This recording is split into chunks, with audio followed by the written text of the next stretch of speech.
The things that void your fasting, scholars say, are 7. So memorize them, and then you don't have to worry about anything else, because now you know that these 7 nullifies your fasting, nullify your fasting, so anything else does not. First of all, eating and drinking. So eating and drinking, anything that goes into your stomach, through the mouth or through the nose, then this nullifies your fasting. Even if you swallow a stone, it nullifies your fasting. Secondly, whatever takes the role of food and drink, such as the IV, if you have glucose, for example, that you can live for 3-4 days without eating and drinking, just because of this IV is going into your veins. So this nullifies your fasting. And this means that if I take antibiotics, if I take Voltaren shots, if I take insulin, if I take penicillin, anything that does not nourish me, that does not take the role of eating and drinking, this doesn't nullify your fasting. So if someone says, if I have to take vaccines, does it affect my fasting? No, it doesn't. I have to extract a tooth, and the doctor gives me or anesthesia. Does it affect my fasting? The answer is no. Thirdly, vomiting intentionally. I ate too much, I have something going on, I don't like it, I put my finger or smell something and I vomit intentionally, this voids my fasting. If I ate too much and I feel disturbed and all of a sudden, without me helping it, I'm throwing up, I'm vomiting, this is unintentional, it doesn't affect your fasting. Fourthly, cupping, and this is an issue of dispute among scholars.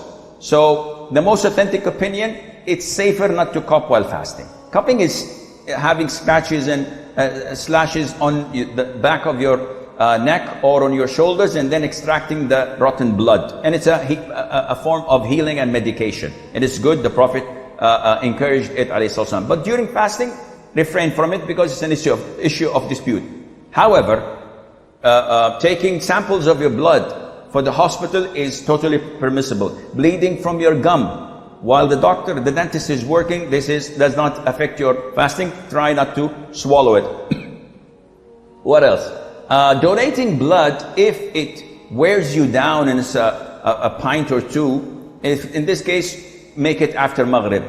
And if you don't have the possibility to make it after Maghrib, then do it and make up for that day. Fifthly, ejaculation. Any person ejaculating while he's awake, of course, because this is different than nocturnal emission. What you suffer or what you have of what they call wet dreams when you ejaculate while sleeping, this doesn't affect your fasting at all. But if you do it intentionally while awake, by looking at something or thinking or masturbating, this nullifies your fasting. Sixth is intercourse, and this is the highest of all. And we spoke about the expiation in the beginning. Seventh is the blood of menses or postnatal bleeding. These two, if they exist, then the fast is void, even if it's seconds before the adhan of the Maghrib. Now, if you look at toothpaste and look at these 7 categories, you will find that as long as it doesn't go into your throat, you're in the clear.